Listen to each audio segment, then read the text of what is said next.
Welcome to Hope Talks, where we share inspiring stories of hope in Jesus Christ.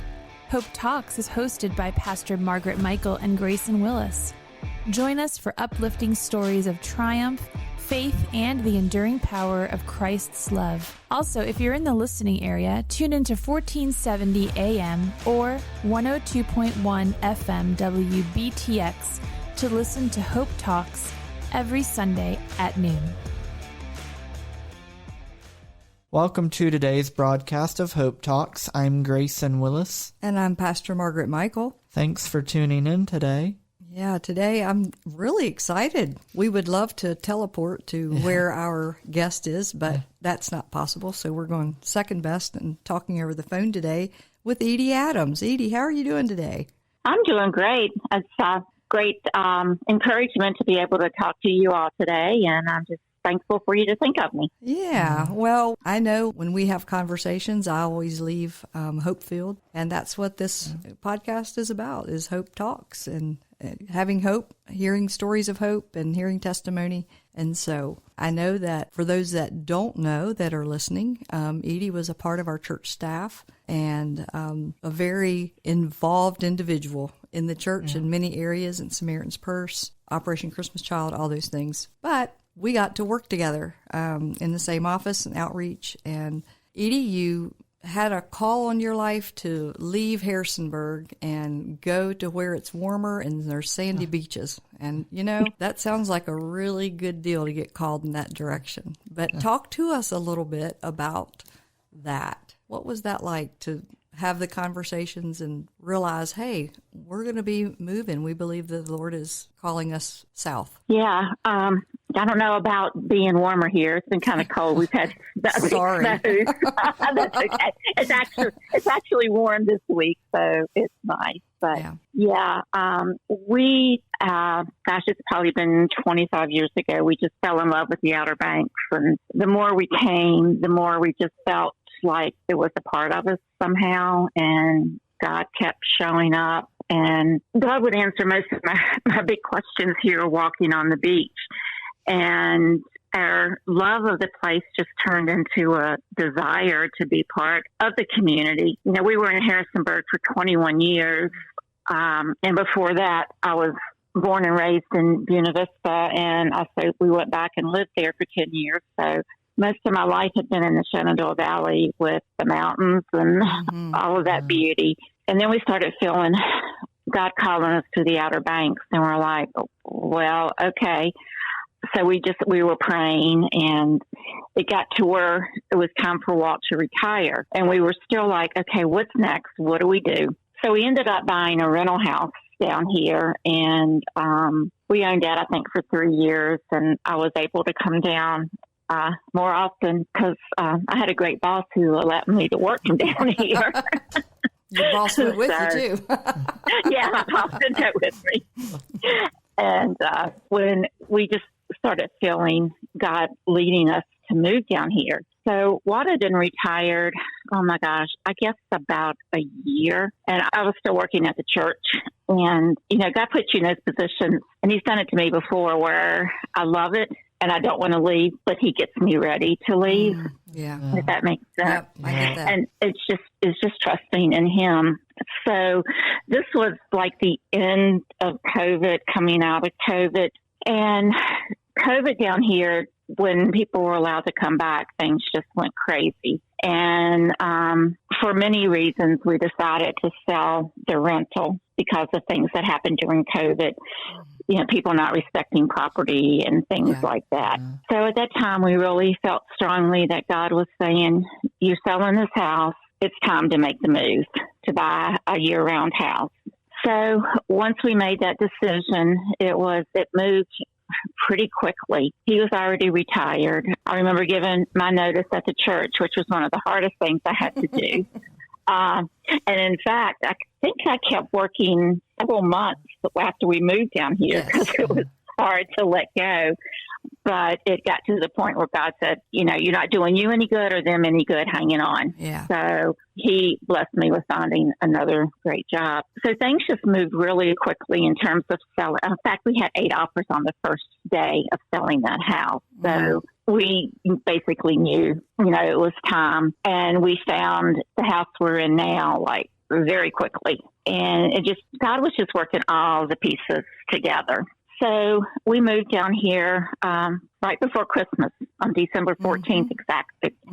And that was hard because I love Christmas. I couldn't decorate and all of that. Plus, we were moving into a rental house for a few months until our permanent house was ready.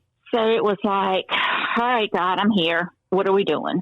So I actually found a job. Actually, it was the second one I applied for, being the office manager for a local hospice.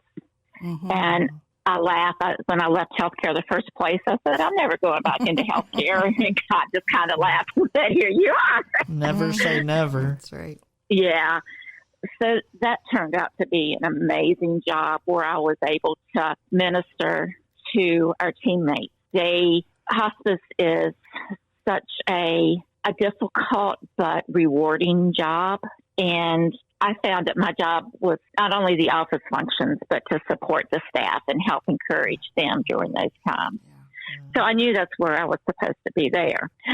So, like I said, we were coming out of COVID, and churches were just beginning to start opening up. So we started watching them online and doing some research. And I came to a church that had Celebrate Recovery. And that is what Walt was feeling his pull to the Outer Banks was for, was to celebrate recovery. Yeah. So we saw this church, listened online several times, and we really loved the pastor and the music online. So it was probably in January that we decided to visit. And we were living in Manio, and the church was in Kill Devil Hill. So we said, okay, we'll make the drive. It doesn't seem like that much, but it can be a little bit longer. We walked into that church, and we felt at home. And you could really feel the Holy Spirit at work there. And we're like, we don't need to go anyplace else. This is it. And God has proven faithful over, oh my gosh, it's been over a little over 3 years that we've been there. And we compare it a lot to First Church there. And that was one of the things that I think really helped us feel at home there. I even found my own Pastor Margaret here. That helped quite a bit. So we started going. It's a Liberty Community Fellowship, and it's on Collington Island, which is near where we live. And it's one of those churches that if you're not coming to it, you're not going to just happen upon it. It's down this little road that you wouldn't think the church was down there. But we then fell in love with the church. And so I kind of stepped back from activities or volunteering just for a little while. They kept coming in and saying, hey, will you do this? Will you do this? And I said, give me a little time just to unwind and to separate working for a church to being a church member. Yeah. So they were able to understand that. Well, Walt jumped in full force into Celebrate Recovery, which he's still leading. It's his ministry. It is a need here, not just for the substance abuse that's prevalent here on the island, but for the other needs in the community, these hurts, habits, and hang-ups. So he has found his place there in terms of Celebrate Recovery, and it's just been really interesting. The two people that were leading when he came on sort of stepped down. So he basically took over, and he's running the show. Well, I can tell you a lot of Celebrate Recoveries really struggled through COVID. It was hard to lead through that. And just to think about the timing of him walking in and having been prepared, like he had a story of redemption, right? He has his own testimony, and he had helped lead here so beautifully, was a part of the startup of Celebrate Recovery. He understood it from the ground up. And so just the fact that that was all in place and that he could step in and it's in your neighborhood. It just, yeah. And I came in to visit and I went to Celebrate Recovery. It was just so cool to see him in leadership there so quickly. And God does that. He cares about that ministry and he does bring the leaders in the right time. It's not always early, but he's never late either. Right on time. That's right. Yeah, exactly. For a time such as this, the thing was when he came in, Walt's a stickler for following. And I always remember in Celebrate Recovery, follow the process, follow the process. Well, this Celebrate Recovery was not following the process. So he had to step in and really convince people, we got to follow the process. This is how it works, all of that. Yeah, it's growing. It's still small, but the island here has 40,000 people year round, and then in season it's like over 2 million. But there is no other Celebrate Recovery on the island. There's one, I think, up in Currituck County. So just really promoting this. He's just found his niche. Yeah. The beautiful thing about Celebrate Recovery is it's a 52-week program, and so if someone comes to the beach and is in recovery and they want to go to a meeting, they're going to be on the same lesson as whatever recovery they were at where they lived. Like if someone comes in for vacation, they can jump right in, and I love that. Yeah, and he's actually had that happen. People on vacation, come, and it's been beautiful just to see that, and knowing that resource is here for the visitors. Mm-hmm. Yeah. So you held back. Walt jumped in and head first pretty much, but you wanted to heal. I mean, you worked on church staff, and it is different from volunteering. So it's just interesting to hear this is a process you had to go through. So what did that look like? Like how long was that? And I would say it was probably about maybe 3 months, I'm thinking. Okay. But I started making some connections then, and I started going to a women's Bible study, which has been just amazing in terms of connections. And it's a verse-by-verse Bible study, which I have totally loved. And so I kept talking with our Care Connections pastor, and she knew my background, working at the church and, basically supporting you, who was basically her. So she would call me in just to pick my brain. So it really started out that way, just sharing. She wanted to know about guest services, about how we did volunteers, what outreach we had. So a lot of it just started out sharing with her. Her name's Pastor Catherine. And just started sharing that. And she would sort of slip in, well, we got this and we got this and we got this. So she started out saying, well, I would like for you to start out, if you would, and pray about it, volunteering with our greeters and guest services. So I said, okay, I'll do that. So that was my, I had done that before. So it was interesting coming in and seeing the similarities, but also the differences, but also how open they were to feedback. Yeah. And then our facilities director came up and said, I want to start a parking team. I'm like, okay, been there, done that. So, her name is Jen. And so she and I worked and developed the parking team for the church and got that up and running. And it's a beautiful thing right now. Parking can be a challenge sometimes. So this has really made things a lot easier. Yeah. But I continue to see how God was preparing me there in Harrisonburg at First Church to come here and take on these roles here. Yeah. It was just, it's very rewarding to work on getting that parking team up because they hadn't had one before, and being able to share what we had learned from the whole process and just seeing it now and seeing the people that are involved. And our youth have taken such an active role in that parking team and have made it so fun.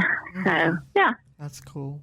Yeah, I was just thinking, like, when God does things in our life, and he gifts us all, right, with certain gifts and graces for ministry and for work and all the things. And so you end up back in healthcare, working in this hospice program where you may not have been doing the same job that you were doing in healthcare, but you had the expertise and the knowledge of that, and put you really in a place of ministry. Because I have walked in your office when you didn't know I was in town and caught you just sitting, talking one-on-one with staff and hearing them. And like that became a big part of what you did there. Yes, you were doing other things, I'm sure that was medical, but you were really there as a support. And God just builds if we will, He's built all of that over the years in your life and in Walt's.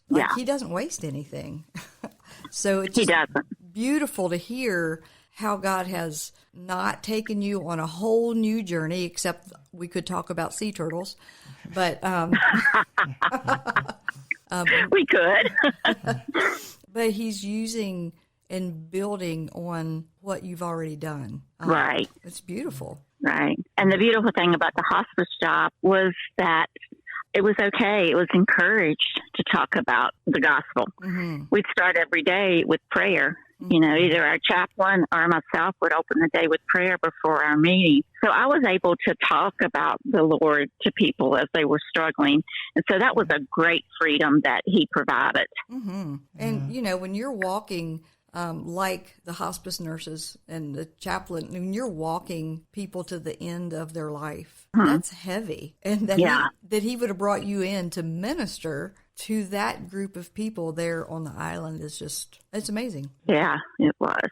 Yeah, it's been great. God, sometimes when He calls us out of somewhere to something else, we don't understand why, but Eyde, hearing you talk, I hear talk about how Walt has gotten plugged in this CR and really sounds like rejuvenated it there. And then, even though you needed a little bit of time before you got plugged in, hospitality is so important. You're talking about parking and hospitality. That's, the parking lot, that's when people the first impression they get of the church. That's right. And so that's important. And then you were talking about how hospice care, it's so difficult, but it's also this is the last few days on earth so it's a very important, just what else would you like to share about how God has used you and Walt, and just how maybe somebody listening today maybe God is calling them somewhere and they're maybe being a little resistant to that because they don't want to leave maybe what's comfortable, or it just doesn't make sense to them?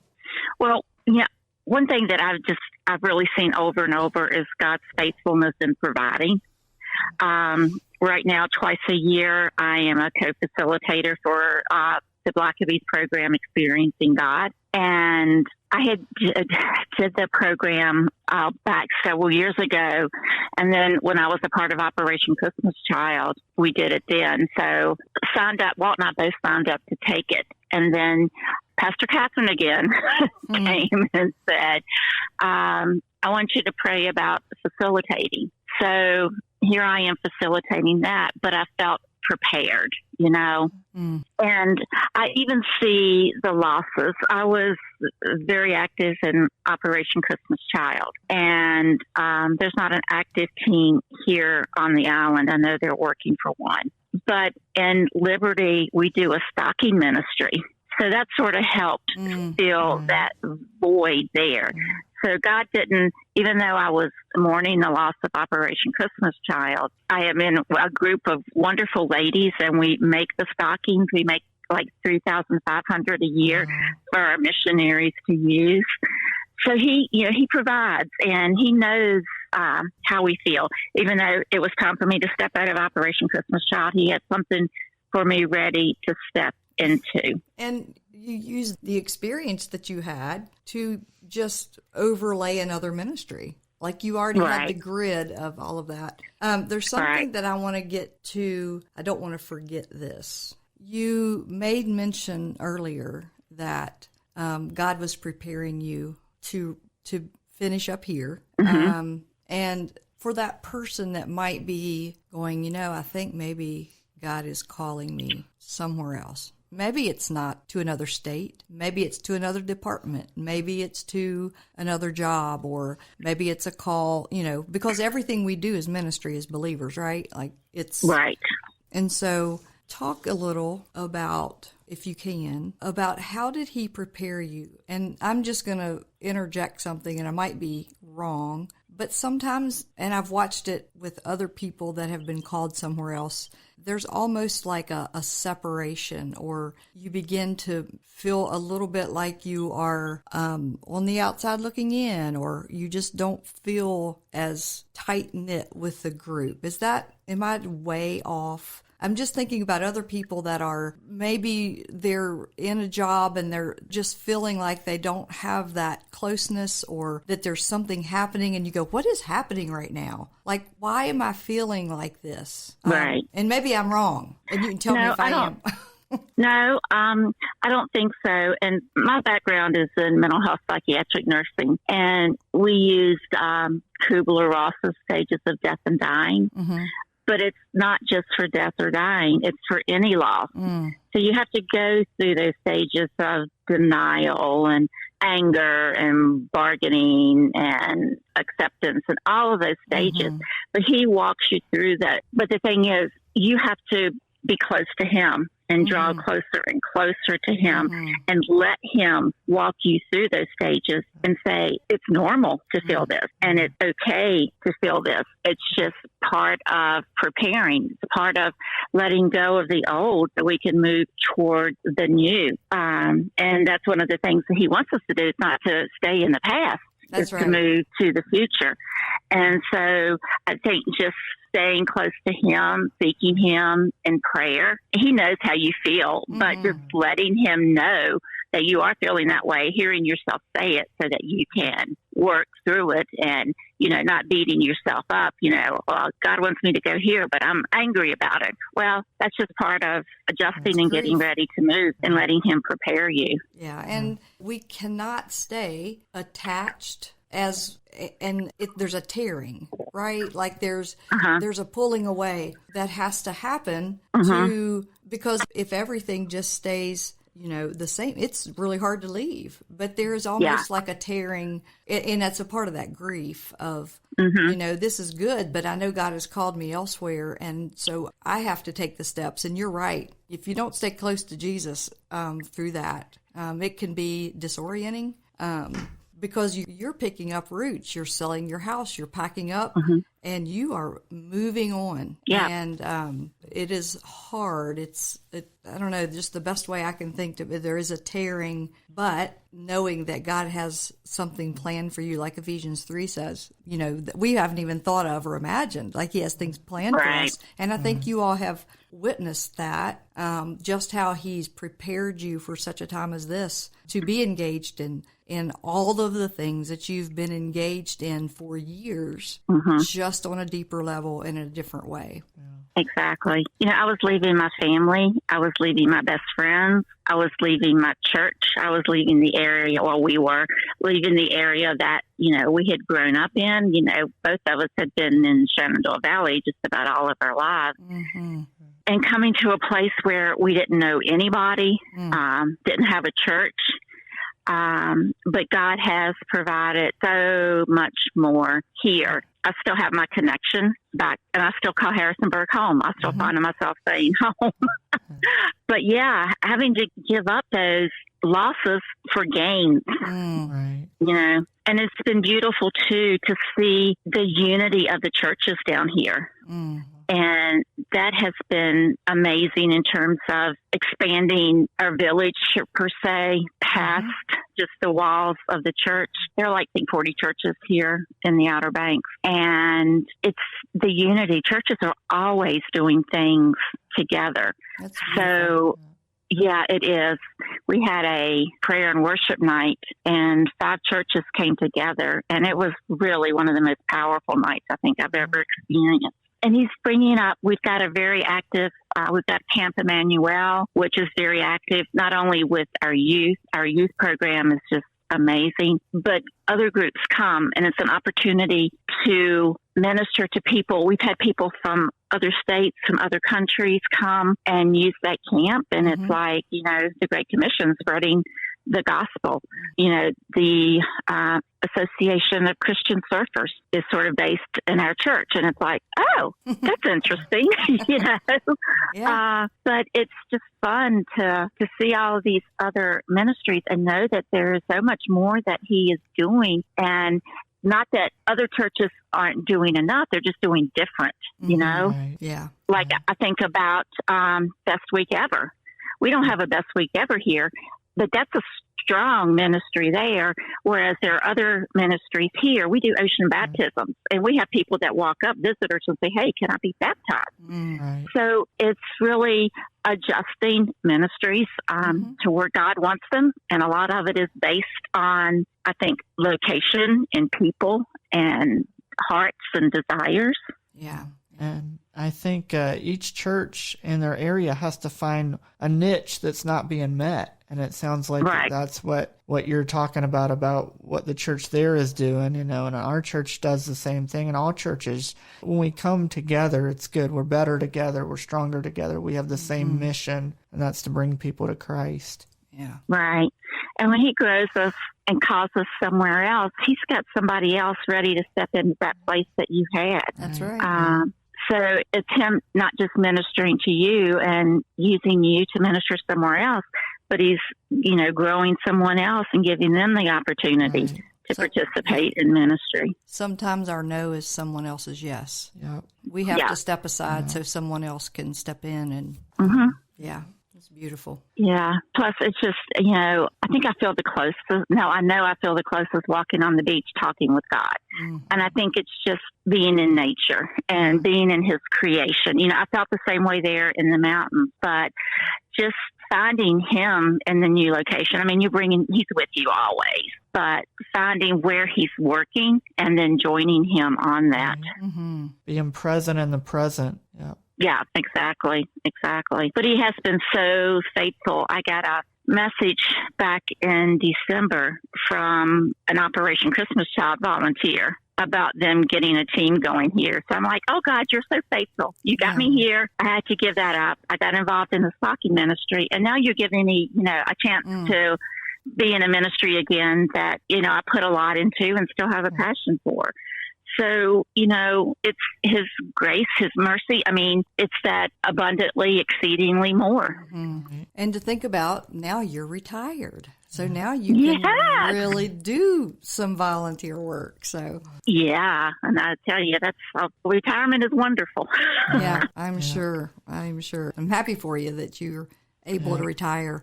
Yep. And I know your passion for OCC because you got me involved in Operation Christmas Child. So I'm great to hear that they're getting it started down there, and they can't have a better leader than you to lead that. So. Well, I don't know that I will leave, but we'll see where that goes. But yeah, I remember bringing you along, Grayson. I remember you saying, well, when you leave, I'm leaving, and you're still there, I believe. Well, yeah, I mean, we just have to do what we can do. And each year I feel like I do less and less, but it's just what I tell them. I can do what I can do. And if this is good enough, it is. If not, then not. So to this point, it's not that I'm trying to do the bare minimum, but it's, sometimes we can get burned out trying to do too many things. And so we just have to be honest about what we can do. That's right. Exactly. Well, Eyde, it's been great to have you today. Thanks for joining us. I know it's brought hope to my life hearing you talk about how he's using you and Walt there down in the Outer Banks. And we miss you, but we know that God is using you where you're at for such a time as this. Yeah, he is so good and he is so faithful. Thank you for listening to today's broadcast of Hope Talks. We pray that as you've heard us talk with Eyde Adams today, that it truly has been a half hour of hope for your life. May God bless. Hope Talks is sponsored by Church of the Nazarene in Harrisonburg in partnership with Sunshine Ministries. If you enjoyed today's episode, make sure to subscribe, rate, and leave a review on Spotify or Apple Podcast. Your feedback helps us spread hope to even more listeners. Stay tuned for more uplifting stories in the next episode. Until then, keep the faith, share the love, and find joy in the hope that Jesus Christ brings.